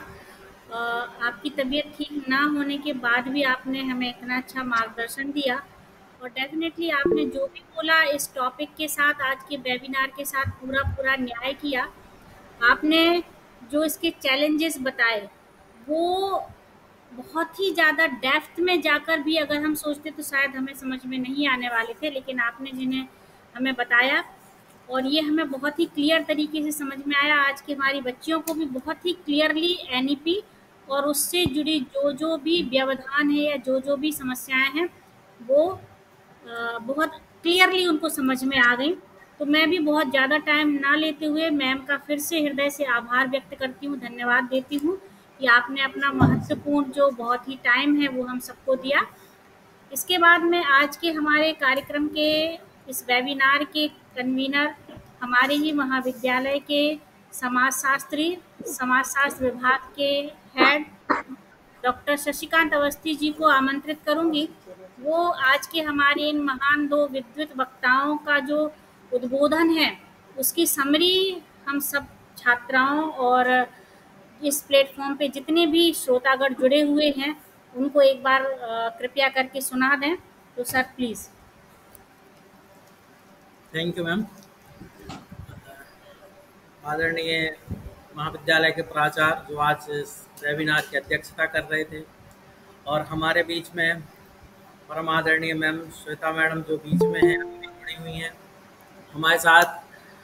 कुछ देर के लिए जो पहले वक्ता के रूप में जुड़े थे आदरणीय मनीष सर वो भी थे, और उनके इस वक्तव्य को मैं कई बार प्रत्यक्ष सुन चुका हूँ ऑल इंडिया सोशलॉजिकल कॉन्फ्रेंस में, और कई बार मुझे सेमिनार में भी सुनने को मिला। तो मैं अपने अनुभवों को आप सबके बीच में बांट तो नहीं सकता, और मेरे लिए एक बड़ा चैलेंज है कि मैं समराइज़ कर पाऊँ इतने बड़े लेक्चर को, जो उनने इतनी बड़ी बातों को इतने सहज तरीके से बोल दिया। लेकिन मैं एक बार प्रयास करता हूँ आप सबके बीच में रखने का, जो आज सेमिनार में शुरुआत से अभी तक हो चुका है। सर्वप्रथम जो हमारे आज सेमिनार की जो होस्ट कर रही थी आदरणीय किशोरी मैडम, उन्होंने आज हमारे विषय के ऊपर से प्रकाश डाला थोड़ा। उन्होंने हमारा जो आज सेमिनार का मोटिव था, जो वेबिनार हम कर रहे थे, कि जो राष्ट्रीय शिक्षा नीति को हम लागू करने में जो हमारे पास चुनौतियाँ उत्पन्न हो रही हैं उन्हीं के ऊपर हमारा एक पूरा सेमिनार बेस्ड था। उन्होंने इस पर प्रकाश डाला। उसके उपरांत आज जो चेयर कर रहे थे हमारे महाविद्यालय के प्राचार्य आदरणीय डॉक्टर LL पुरी सर, उन्होंने हमारे मुख्य वक्ताओं का स्वागत किया। स्वागत भाषण के साथ उन्होंने ये भी कहा कि मध्य प्रदेश देश का पहला राज्य जिसने उच्च शिक्षा में सर्वप्रथम राष्ट्रीय शिक्षा नीति 2020 को लागू किया। निश्चित रूप से हम शायद यहाँ पर सिर्फ अपने क्षेत्र तक ही देख पा रहे हैं, क्योंकि हम सब जानते हैं कि महाविद्यालय के जितने भी छात्र छात्राएं जुड़े हुए हैं वो हम लोगों से कनेक्ट है, और हम लोग जो उनसे चर्चा करते हैं वो चर्चा सिर्फ उन तक पहुँच पाती है। लेकिन जब हमारे बीच दो ऐसे विद्वान बैठते हैं जो देश दुनिया की में राष्ट्रीय शिक्षा नीति की जो संगोष्ठियाँ चल रही हैं उनके ऊपर बात कर रहे हैं, उन पर जो विचार रख रहे हैं, उनके जो विचार आ रहे हैं, तो आज उनके विचार हमारे पास तक पहुँचे तो निश्चित रूप से उनके लिए सुनना बहुत ही सौभाग्य वाली बात थी। क्योंकि हम यहाँ देख रहे हैं राष्ट्रीय शिक्षा नीति जब मध्य प्रदेश में लागू की गई तब यूजीसी का ड्राफ्ट भी नहीं आया था, और यूजीसी का ड्राफ्ट नहीं आया था और हमने राष्ट्रीय शिक्षा नीति को लागू कर दिया। तो ये हमारे लिए एक सबसे बड़ा चैलेंज था कि जैसे जैसे ड्राफ्ट में संशोधन होंगे उसी प्रकार से हमें राष्ट्रीय शिक्षा नीति को जो हमने अप्लाई किया उसमें भी संशोधन करने पड़ेंगे। तो राष्ट्रीय शिक्षा नीति जो मध्य प्रदेश में लागू की गई थी उच्च शिक्षा विभाग में, उसमें काफ़ी बार बदलाव किया गया। उसके लिए राष्ट्रीय संगोष्ठी की गई मध्य प्रदेश भर में, उच्च शिक्षा मंत्री खुद उन राष्ट्रीय संगोष्ठियों में शामिल हुए, जिला और नोडल बनाया गया राज्य लेवल पे राष्ट्रीय शिक्षा नीति को प्रसारित करने के लिए, साथ में जिला नोडल अधिकारी भी बनाए गए जिससे कि इसका क्रियान्वयन बहुत सफलतापूर्वक कर सकें। किंतु उसके बावजूद भी ये बहुत सारी चीज़ें हमारे सामने उत्पन्न थी चुनौतियों के रूप में, जिस पर आज चर्चा की गई। जिस सर्वप्रथम जो मैंने बताया कि हमारे प्राचार्य ने इस चीज़ पर भी प्रकाश डाला था। उसके बाद प्रथम वक्ता के रूप में आदरणीय मनीष सर जुड़े थे। वो पहले मैडम ही प्रथम वक्ता थी, किंतु क्या था मनीष सर को कुछ काम था और सर ने कहा कि मैं पहले वक्ता के रूप में शामिल हो जाऊंगा। फिर मैंने मैडम से आग्रह किया, मैडम ने मेरे आग्रह को शायद स्वीकार कर लिया। मैडम इसका भी इस बात के लिए मैडम को मैं धन्यवाद देता हूँ। और सर ने बताया कि किस प्रकार मैकाले की राष्ट्रीय शिक्षा नीति जो माइंडसेट है उसको जो हमारे माइंडसेट बन चुका है कि हम अपने आप को अगर विद्वान मानते हैं तो हमें अंग्रेजी भाषा का प्रयोग करना चाहिए, अगर हम अपने आप को विद्वान मानते हैं तो हमें फॉरेनर रेफरेंस देना चाहिए। तो जो हमारा माइंडसेट है हम उनकी थ्योरियों पर बेस्ड होकर अपना रिसर्च पेपर तैयार करें, उन्हीं की थ्योरियों पर बात करें तो हम अपने आप को ज़्यादा इंटेलेक्चुअल बता पाते हैं। और हम बड़े बड़े कॉन्फ्रेंस में देखते हैं और जो सहजता की बात होती है वो सहजता से निकलकर क्लिष्टता की ओर बढ़ती जा रही थी। तो राष्ट्रीय शिक्षा नीति हमारी जो परंपरागत शिक्षा पद्धति थी, साथ में हमारा जो ज्ञान था जो पुराणों में उपनिषदों में व्याप्त था, उस ज्ञान को निकालने का प्रयास करता है। तो मनीष सर ने इस पर बात की, उन्होंने बताया कि भीमराव अंबेडकर के विचारों की बात रखी कि उन्होंने शिक्षा का महत्व किस प्रकार से बताया। इसके बाद उन्होंने बताया कि दयानंद सरस्वती जो इतना बड़ा नाम है वो अपने विचारों के साथ शिक्षा को किस प्रकार से जोड़कर बताते हैं। इतना ही नहीं, उन्होंने कहा कि रविंद्रनाथ टैगोर जो आंतरिक प्रकाश, व्यक्ति के आंतरिक प्रकाश की बात करते हैं, और रविंद्रनाथ टैगोर बताते हैं शिक्षा आंतरिक प्रकाश प्रदान करती है व्यक्ति को। तो शिक्षा के महत्व की बहुत सारी सर ने चर्चा की। इसके साथ उन्होंने इवान इलीच का भी एक उदाहरण दिया कि इवान इलीच जो डी स्कूलिंग सोसाइटी की बात करते हैं कि किस प्रकार स्कूल को डी स्कूलिंग कर देना चाहिए, सिर्फ स्कूल पर ही सारी शिक्षा का फोकस नहीं होना चाहिए, हम सोसाइटी से भी ज्ञान अर्जित कर सकते हैं, हम व्यवहारिक ज्ञान को भी प्राप्त कर सकते हैं। और जो सोसाइटी का नॉलेज है उसको अगर हम ठीक तरीके से अप्लाई कर पाएंगे तो हम राष्ट्र निर्माण में भी अपनी भूमिका ठीक तरीके से पूरी कर पाएंगे, क्योंकि अल्टीमेट हमारी शिक्षा का उद्देश्य तो राष्ट्र का निर्माण करना ही है, राष्ट्र की प्रगति में योगदान देना है। जैसे हम आज भारत की सफलता और विश्व गुरु के रूप में भारत को स्थापित करना चाहते हैं, तो शिक्षा का एक बड़ा एस्पेक्ट तो यही है कि हम किस प्रकार से राष्ट्रीय शिक्षा को इस स्तर तक ले जाएं कि जो हमें एक रिजल्ट दे पाए। लेकिन इसी के बीच जब सर चले गए तो हमारा एक दूसरा पक्ष रखा था कि चैलेंज जो राष्ट्रीय शिक्षा नीति में व्याप्त है उनको हम किस तरीके से देखें। तो जहाँ से सर ने इसको छोड़ा था, मैडम ने वहीं से चीज़ को उठाया कि चैलेंज व्याप्त हैं उन पर हमें फोकस करना चाहिए। तो मैडम ने जो हमारे सामने चैलेंज रखे राष्ट्रीय शिक्षा नीति के, वो निश्चित रूप से इतने बड़े हैं जिन पर विचार मंथन होना आवश्यक है। सबसे पहला तो मैडम का यही था कि हम राष्ट्रीय शिक्षा नीति को जिस तरीके से लागू कर रहे हैं तो जो जिस सोसाइटी की बात हो रही है 4.0, मैंने आज तक ये शब्द नहीं सुना था मैडम, और आपने इस चीज़ से मुझे बताया कि 4.0 एक सोसाइटी जो जिसमें AI, रोबोटिक और इतने सारे इन्वेंशन हो रहे हैं, और वो इन्वेंशन हमारी नौकरियों को धीरे धीरे ख़त्म कर रहे हैं। और जब हमारी नौकरियां ख़त्म हो जाएंगी तो राष्ट्रीय शिक्षा नीति, बेरोजगारी बढ़ेगी। तो अब राष्ट्रीय शिक्षा नीति की जो जिम्मेदारी हो जाती है तो उस लैग को कैसा पूरा करेगी। अगर नौकरियां एक हिसाब से ख़त्म होती जाएंगी तो एनआरकी डेवलप हो जाएगी। जब बेरोजगार लोगों की भीड़ हमारे सामने इकट्ठी होगी तो बोलते हैं खाली दिमाग शैतान का, दिमाग खाली होगा, काम करने के लिए हमारे पास कुछ नहीं होंगे, तो उनके सामने निश्चित रूप से एक जो दूसरी ऐसी ऐसी चीज़ें होंगी जो सोसाइटी को नॉर्म को पूरा ना करते हुए वो सोसाइटी में एनार्की डेवलप करेंगे। तो एक सबसे बड़ा चैलेंज यहीं पर उत्पन्न हो जाता है राष्ट्रीय शिक्षा नीति का, तो किस प्रकार से इसको पूरा करती है, किस प्रकार से इसको बढ़ती है नौकरियों को, जो 4.0 सोसाइटी अभी चल रही है। दूसरा, मैडम ने एक बहुत अच्छी बात कही कि जो मल्टीपल एग्जिट और मल्टीपल एंट्री की बात यहाँ पर, तो ये बिल्कुल बहुत सही बात है। अगर कोई व्यक्ति हम अपने साथियों के साथ पिछड़ जाएगा तो उसकी एक मानसिकता अलग तरीके से प्रभावित हो जाएगी, क्योंकि वो अभी जो आप देखेगा कि उनके साथी ग्रेजुएट हो चुके हैं और वो अभी फर्स्ट ईयर से जब उसने एग्जिट किया था वो अब सेकेंड ईयर में पहुंचा, उसके जो साथी थे वो पीजी में पहुंच गए हैं या वो फाइनल ईयर में पढ़ रहे हैं, तो उसकी मानसिकता उसकी एजुकेशन पर निश्चित रूप से प्रभावित करेगी। और हम बात कर रहे हैं उस इंडिविजुअल की, हमें राष्ट्रीय शिक्षा नीति में उस इंडिविजुअल को मैडम ने चिन्हित किया जो मल्टीपल एग्जिट और मल्टीपल एंट्री के बीच में फंसेगा। ये वाकई बहुत बड़ा चैलेंज है जो मैं शायद इस पर अभी विचार नहीं कर पा रहा था, जो मैडम ने इतनी बड़ी बात को हमारे बीच में रखा। इसके साथ साथ मैडम ने जो टीचर के ऊपर लगातार वर्कलोड बढ़ रहा है, तो अब जब उसके शिक्षकों के ऊपर वर्कलोड बढ़ेगा, वो कम्युनिटी के साथ एंगेज होगा, पेरेंट्स के साथ एंगेज होगा और विद्यार्थियों के साथ एंगेज होगा, तो अपने नॉलेज के लिए कब टाइम दे पाएगा, वो अपने फैमिली के लिए कब टाइम दे पाएगा।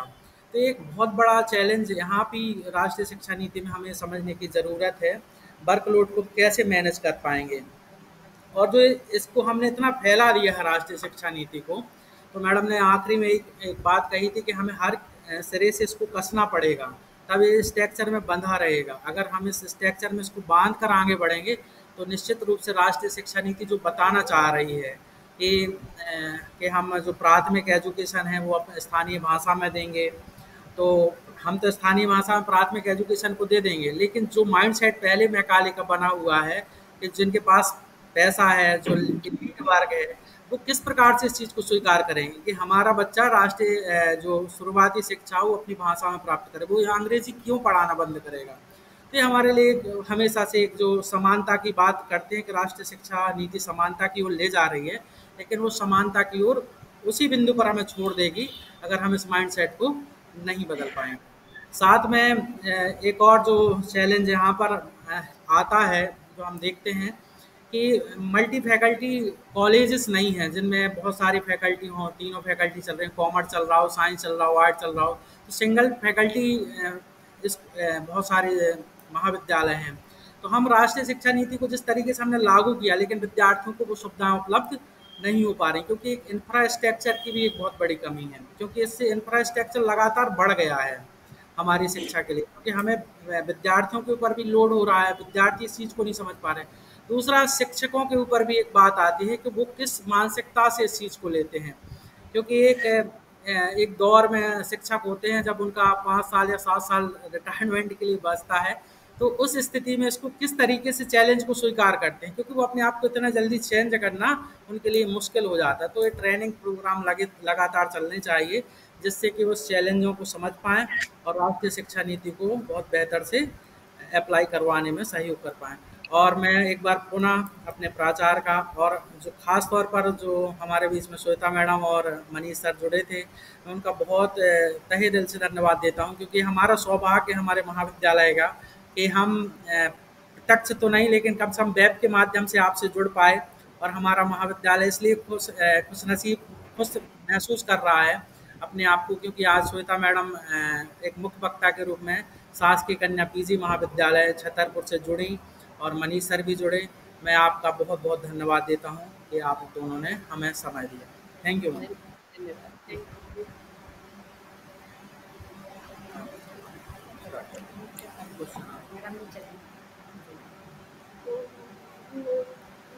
बहुत बहुत डॉक्टर अवस्थी जी। इसके बाद मैं डायरेक्ट क्वेश्चन आयर पे आऊँगी।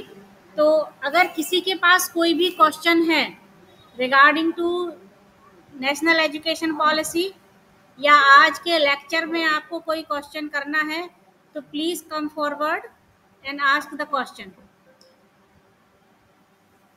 If anybody have any question, then please come forward. नहीं है शायद किसी के पास क्वेश्चंस, और ये बहुत ही कॉमन सी बात है क्योंकि सारे जो लेक्चर हैं जो अभी तक हुए हैं वो बहुत ही क्लियर थे, तो मुझे नहीं लगता किसी को डाउट होगा। तो इसके बाद हमारे साथ हैं सुयश सागर वाजपेयी जी, जो कि सोशोलॉजी के रिसर्च स्कॉलर हैं और हमारे आज के प्रोग्राम में जुड़े हुए हैं। तो मैं उनसे चाहूँगी कि वो आज के हमारे वक्ताओं के जो वक्तव्य थे और इस पूरे प्रोग्राम के लिए अपना एक फीडबैक दें। तो please Suyash Sagar ji. Thank you, ma'am. Very good afternoon to all. Am I audible? Yes. Am I audible? Yes, you are Yes, sir. audible. Yes, sir. A very good afternoon to all. On the behalf of fellow participant, I am glad to express my vote of thanks. First of all, I want to thank our passionate, inspiring, and enlightened speakers of today's webinar, Professor Manish Verma sir and Professor Shweta Prasad ma'am, for taking such an in-depth and comprehensive lecture on NEP 2020. In the first part of the webinar, sir has taught us importance of education by quoting Baba Saheb, Dayanand Saraswati, Rabindranath Tagore, Vivekanand, Vedas, and Upanishad, and what various advancement in NEP happening now. He also taught us what is a multidisciplinary approach, CBCS, vocational courses, etc. What all measures are required to develop India as a Vishwaguru.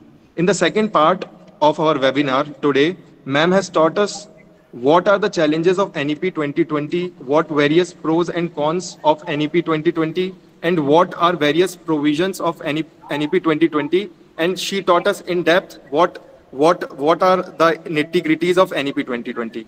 I would be failing in my duty if I did not thank our student-focused and supportive organizers and conveners of this webinar, Dr. LL Kori sir, Dr. Shashikant Avasthi sir, and Dr. Neeraj Niranjan ma'am, for organizing such a resourceful, comprehensive, and informative webinar on New Education Policy 2020. Once again, I want to thank our esteemed and admired speakers for taking their precious time for us. Thank you, everyone.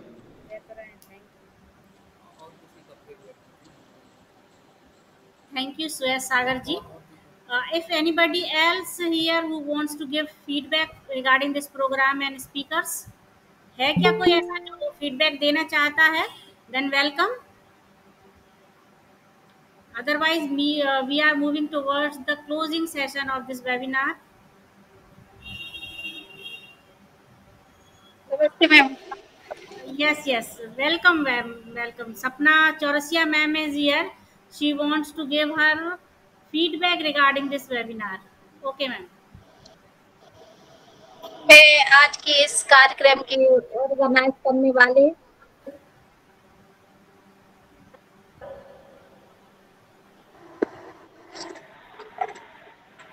Sorry ma'am, problem हो गई थी थोड़ी। Yes ma'am, please continue रखिए आप।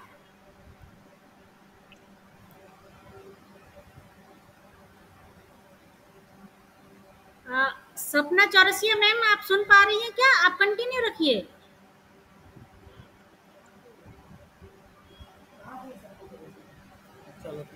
University के ma'am feedback देना चाह रही थी, लेकिन शायद कुछ टेक्निकल इश्यूज या नेटवर्क प्रॉब्लम की वजह से वो फीडबैक नहीं दे पाई हैं। चलिए, तो हम लोग अब नेक्स्ट अपना जो इसके बाद स्टेप है वो है, उस पर चलते हैं। तो हमारे ही महाविद्यालय की इतिहास विभाग के सहायक प्राध्यापक डॉक्टर नीरज निरंजन मैम हमारे साथ जुड़ी हुई हैं। वो इस प्रोग्राम की को कन्वीनर हैं। तो मैं उनसे निवेदन करूंगी कि वो कृपया वर्चुअल प्लेटफॉर्म पे सामने आकर सभी को थैंक्स करें।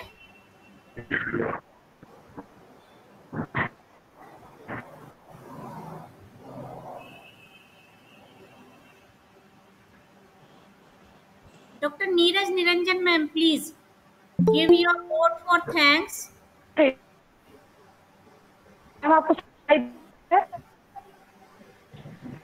मैम, आपकी आवाज क्लियर नहीं आ रही है, थोड़ा सा आप नेटवर्क में आइए।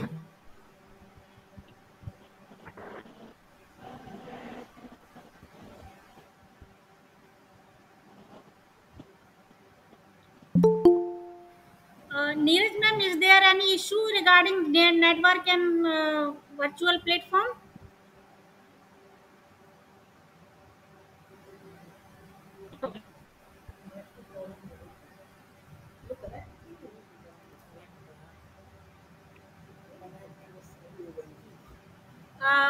मुझे लगता है नीरज निरंजन मैम के यहाँ पर नेटवर्क का कोई इशू है, तो आवाज़ नहीं आ पा रही है।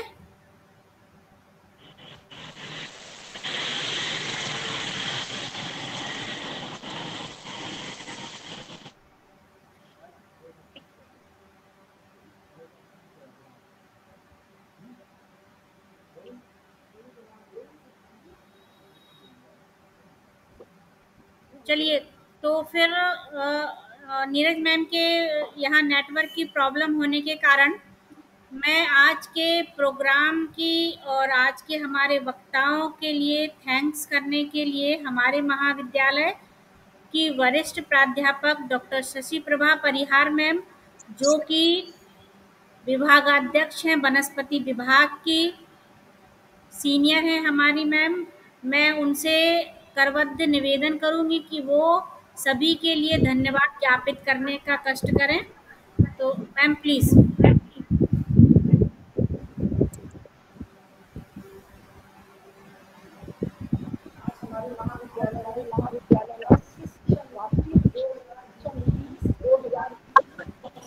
म्यूट है मैडम, म्यूट है मैडम, म्यूट है मैडम, यहाँ म्यूट है, यहाँ बोल रही है मैडम।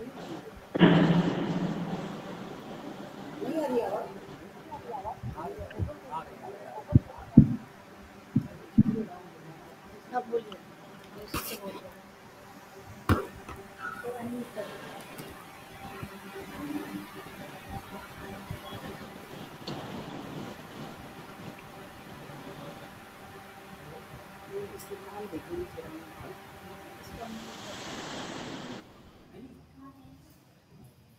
आज गर्ल्स कॉलेज में राष्ट्रीय शिक्षा नीति 2020 के क्रियान्वयन की चुनौतियों पर वेबिनार का आयोजन किया गया।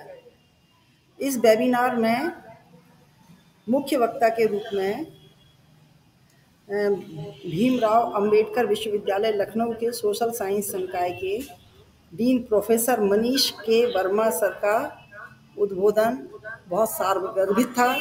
उन्होंने हमारे इस वेबिनार में हमें नई शिक्षा नीति के बारे में बहुत सारी जानकारियां दी। उन्होंने हमें कीमती समय दिया, इसके लिए यह महाविद्यालय उनका हृदय से आभारी है। मैं उन्हें महाविद्यालय परिवार की ओर से धन्यवाद ज्ञापित करती हूँ। दूसरे मुख्य वक्ता के रूप में सोशल साइंस संकाय की डीन प्रोफेसर मनीष के दूसरे मुख्य वक्ता के रूप में हिंदू विश्वविद्यालय बनारस की समाजशास्त्र की प्रोफेसर मैडम श्वेता प्रसाद थी। इन्होंने नई एजुकेशन पॉलिसी के जो चैलेंजेस हमें बताए वो काफ़ी महत्वपूर्ण हैं और उन पर विचार करना बहुत ज़रूरी है। मैंने मैडम का उद्बोधन सुना जो कि काफ़ी प्रभावशाली था और मैडम को सुनकर हम सभी को बड़ी खुशी हुई और मैं उनको इसके लिए महाविद्यालय परिवार की ओर से और अपनी तरफ से बहुत बहुत धन्यवाद देती हूँ, उनका आभार व्यक्त करती हूँ। मैं अपने महाविद्यालय के संरक्षक प्राचार्य डॉक्टर LL कोरी सर को भी धन्यवाद देती हूँ, जिन्होंने इतना अच्छा आयोजन करवाया हमारे महाविद्यालय में और हम सभी को बहुत अच्छी बातें सुनने को मिली। इसके बाद मैं इस आयोजन के संयोजक डॉक्टर शशिकांत अवस्थी सर को, जो हमारे यहाँ प्रोफेसर के समाजशास्त्र विभाग के विभागाध्यक्ष हैं, उनको भी इस तरह का अच्छा आयोजन करने के लिए बहुत बहुत धन्यवाद देती हूँ और इनका वेबिनार बहुत सफल रहा। इस तरह के वेबिनार वो आगे भी आयोजित करेंगे और हम सभी को बहुत अच्छे अच्छे रिसोर्स पर्सन को सुनने का अवसर प्रदान करेंगे। और मैं किशोरी मैडम को भी बहुत बहुत धन्यवाद देती हूँ कि उन्होंने इतना अच्छा संचालन किया और हमारे महाविद्यालय में आज सभी प्रोफेसर्स और स्टूडेंट्स ने इस सारगर्भित वेबिनार के माध्यम से NEP के बारे में और NEP में आने वाले चैलेंजेस के बारे में काफ़ी जानकारियाँ इकट्ठी की हैं। हमारे महाविद्यालय में भी बहुत सारे चैलेंजेस हैं क्योंकि न्यू एजुकेशन पॉलिसी के कारण वर्कलोड तो बहुत बढ़ गया है, लेकिन प्रोफेसर्स की संख्या बहुत कम है।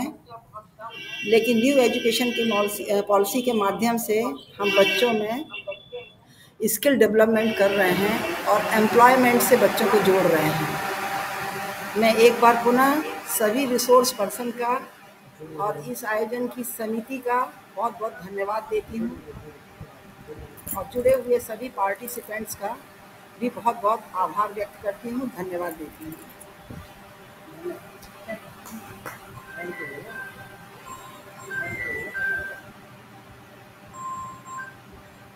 जैसा कि मैम ने सभी को धन्यवाद ज्ञापित किया, मैं पुनः एक बार सभी का हृदय से आभार व्यक्त करती हूँ और मैम का भी धन्यवाद देती हूँ कि उन्होंने इतने सुदृढ़ शब्दों में सभी को धन्यवाद ज्ञापित किया।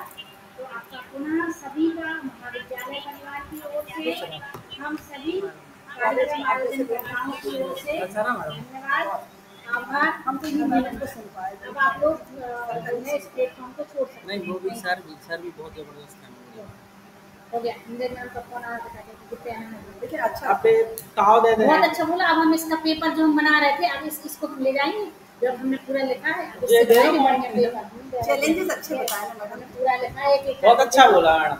मैडम कितना सारा लिखा हमने। मैडम ने चैलेंज बताए हैं। नहीं मैडम, एक चीज है, जो वक्ता होते हैं, वक्ता ही अच्छे होने चाहिए। वक्ता नहीं तो मेन अपन भी बोल सकते थे बहुत अच्छा है, ऐसा नहीं है।